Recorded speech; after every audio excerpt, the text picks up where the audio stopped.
Unidentified aircraft, turn around immediately. The F-16's voice cut sharp through the radio waves. A weathered Cessna glided silently through the morning sky. No transponder signal, no flight plan filed. No one on the ground knew who was piloting it. Radio silence. No response to landing orders. But then one of the escort pilots froze, his breath catching. He whispered into his headset, "Wait, that's Red Falcon. Type Falcon if something feels off to you." Arden Cole, 41 years old, was once the most exceptional fighter pilot in the United States Air Force. Her call sign was Red Falcon, and she gained legendary status after the Syrian campaign in 2010. She was known for precision strikes that saved countless ground troops and unwavering courage under intense enemy fire. Her squadron trusted her completely, commanders respected her tactical brilliance, and younger pilots studied her maneuvers. She flew over 200 combat missions without a single friendly fire incident. Her record was spotless, her instincts flawless. The Air Force had big plans for her, fast-tracking her toward squadron command and eventually general stars. But everything changed during a classified mission in northern Syria. 2012. Command ordered an immediate airstrike on what intelligence claimed was a high-value terrorist stronghold. Arden was lead pilot, locked onto the target coordinates with a full payload of precision-guided munitions. But as she approached the target zone, something felt terribly wrong. Through her targeting system, she spotted movement that didn't match terrorist patterns. Children playing in a nearby courtyard, women hanging laundry. The intelligence was catastrophically flawed. She keyed her radio immediately. Negative, command. Civilians in the area. Multiple non-combatants visible. Request immediate target verification and mission abort. Command's response was swift and uncompromising. The strike must proceed immediately. No delays, no second-guessing intelligence. Arden made a choice that ended her military career. She pulled hard on the stick, banking away from the target with her weapons still armed. Aborting mission. Civilians confirmed in target zone. The radio erupted with furious commands to return and complete the strike. But Arden was already heading home. Later investigation proved her right. The building contained refugee families, not terrorists. Her refusal to fire saved 63 innocent lives, including 27 children. But the damage to her career was irreversible. She had disobeyed a direct order in combat. No court-martial, no public trial. Just a quiet discharge and her name methodically scrubbed from official records. The Red Falcon call sign was retired permanently. Arden didn't fight the decision. She simply walked away from everything she had ever known and loved. She settled in a remote town in Montana, becoming a civilian flight instructor. The locals knew her simply as Miss Arden, the flying teacher. Her military past remained completely buried, a secret she carried alone through quiet years of exile. One crisp October morning, Arden received a cryptic text from an unknown number. A misfired airstrike is about to happen. 70 civilians in the target zone. If you still know how to fly, do something about it. The message included coordinates and a timestamp, just 90 minutes away. The radar station at Malmstrom Air Force Base detected an anomalous signal approaching their weapons training area. The aircraft was flying an illogical pattern for civilian traffic, angling steadily toward the command station, where drone operators were making final preparations to execute a precision UAV strike on a suspected terrorist cell. "Sir, we have a problem," Senior Airman Rodriguez called to his supervisor. "Unknown aircraft, single engine, approaching from Sector 4. No transponder, no flight plan, no radio contact. ETA to restricted zone, 12 minutes. Base security went to high alert within seconds. "Scramble 3 F-16s immediately," ordered Colonel Hayes, the watch commander. "Unknown aircraft approaching restricted zone during active weapons training. Treat as potential hostile until proven otherwise." The alert fighters launched within 4 minutes, afterburners lighting up the Montana sky. Lead pilot Lieutenant Jake Harper, 28 years old and eager to prove himself, took point position. His wingmen flanked the formation as they climbed rapidly toward the intruder. Harper's heads-up display locked onto the target, a small twin-engine aircraft, flying steady and level at 8,000 feet. No evasive maneuvers, no attempt to flee, almost like the pilot wanted to be found. Unidentified aircraft, this is United States Air Force. You are entering restricted airspace during active military operations. Turn around immediately or you will be fired upon. Harper's voice carried the authority of someone trained to make split-second life-or-death decisions. The small plane continued its course unchanged. No radio response. No deviation in heading. Harper's finger moved toward the trigger of his cannon. Standard protocol demanded he fire warning shots, then escalate to lethal force if the pilot continued to ignore commands. But something caught his eye as he closed distance to visual range. Through his heads-up display, he could see faded markings on the Cessna's starboard wing. Paint worn by years of weather, but unmistakable to anyone who knew aviation history. A Red Falcon insignia, wings spread in a diving attack position. Harper's blood ran cold. He had studied that symbol during his final year at the Air Force Academy, back when instructors still whispered about legendary pilots. The Red Falcon emblem had been officially retired in 2012, along with the pilot who earned it through extraordinary courage and skill. "Control, this is Viper 1, Harper radioed, his voice tight with disbelief. "Target aircraft is displaying Red Falcon insignia. Historical call sign. Request immediate confirmation of pilot identity and mission status." "Negative, Viper 1. No such call sign exists in current active database.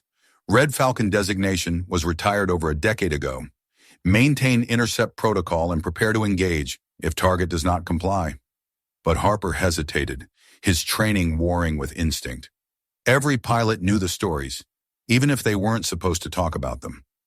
Red Falcon had been the best of the best, until she chose conscience over orders and vanished into civilian life.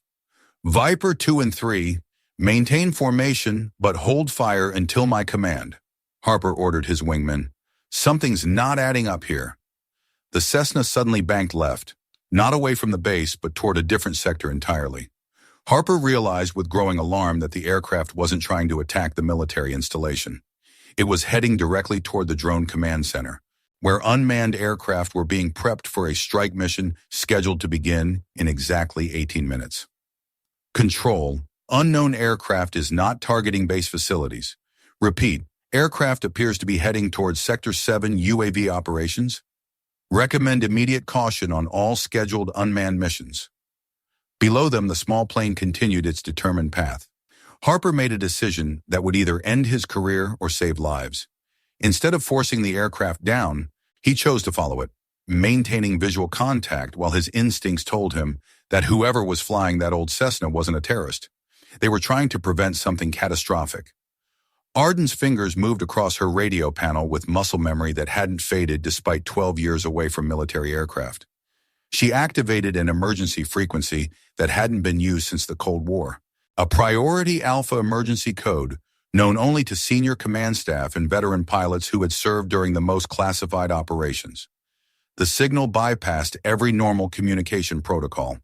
It was the kind of emergency transmission that could stop wars or start them, reserved for threats to national security or imminent civilian casualties on a massive scale. On the ground at Malmstrom Air Force Base, General Marcus Wexler was reviewing the morning's drone strike mission when his secure communications panel erupted with an alarm he hadn't heard in 15 years. The priority alpha signal indicated an immediate threat to civilian populations. Wexler's face went pale as recognition hit him. The last time he had heard that signal was during a classified operation in Syria, when a single pilot had prevented his entire unit from walking into an ambush. That pilot's call sign had been Red Falcon, and she had saved his life along with 43 other soldiers. "All UAV operations, halt immediately," Wexler commanded, his voice cutting through the drone control center. "Ground all unmanned aircraft until further notice. Deploy immediate reconnaissance teams to verify all target zones." The control room erupted in confusion. The morning strike mission had been planned for weeks, based on what appeared to be solid intelligence about terrorist activity in a remote compound. Multiple agencies had signed off on the operation, but Wexler knew something that the younger officers didn't. If someone was using the Priority Alpha emergency code, civilians were about to die unless immediate action was taken. And if that someone was who he suspected, then the intelligence was wrong in the most catastrophic way possible.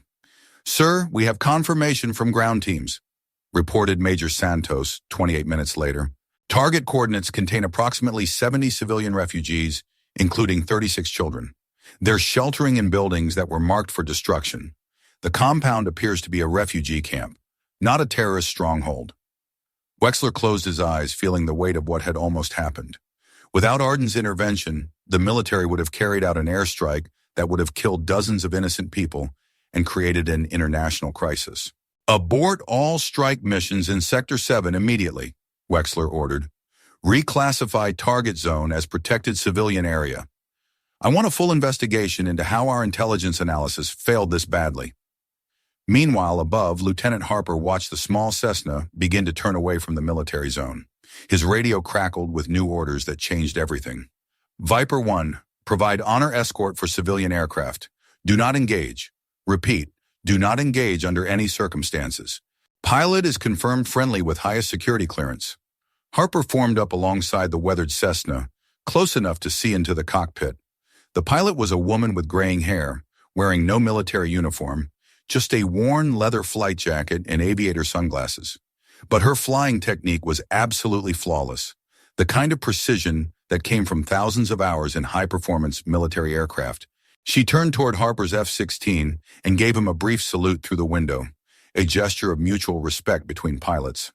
Harper returned it immediately, understanding without words that he was flying alongside someone legendary, someone who had just prevented a tragedy of unimaginable proportions.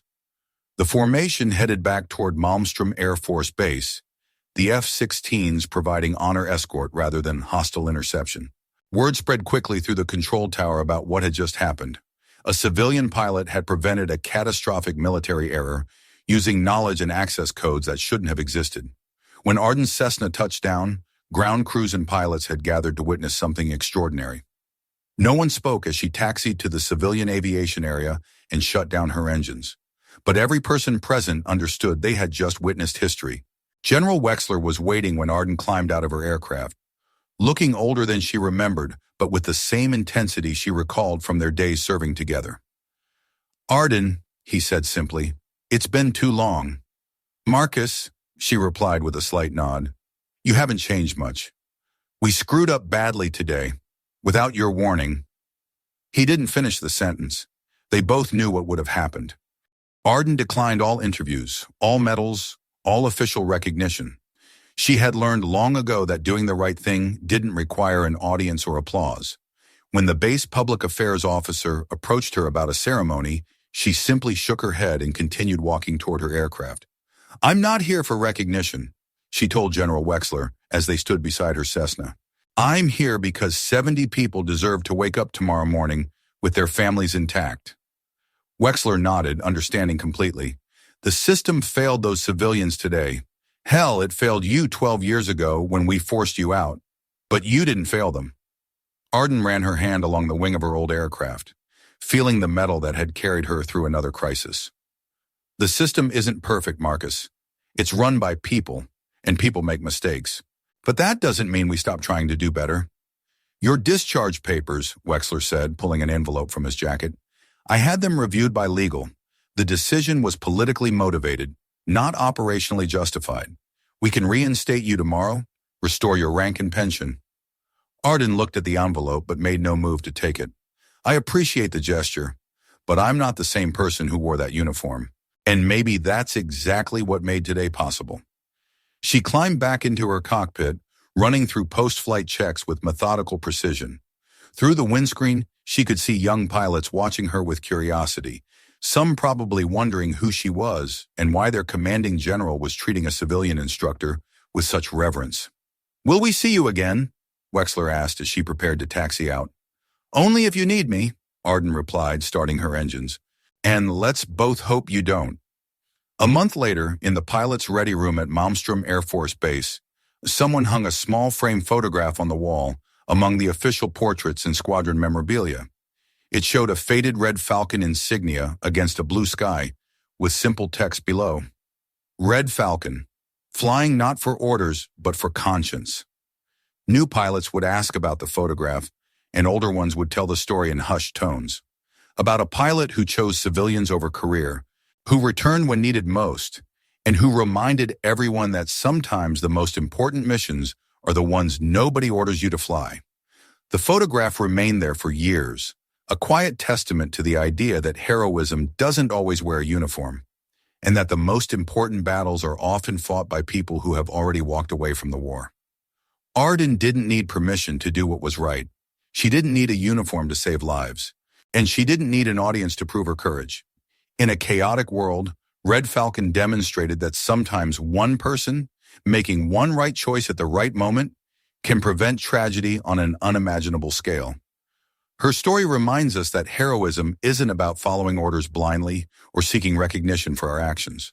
True courage means standing up when it matters most, even when you stand alone. It means using your skills and knowledge to protect those who cannot protect themselves. It means choosing conscience over convenience, humanity over hierarchy. Arden Cole proved that the most important qualifications for heroism aren't rank or authority. They're wisdom, compassion, and the moral strength to act when action is needed. Her legacy lives not in official records or military honors, but in the lives she saved and the reminder that ordinary people can accomplish extraordinary things when they choose to care more about doing right than being right. Sometimes the greatest victories are the disasters that never happen, prevented by someone brave enough to break the rules when the rules would break everything else.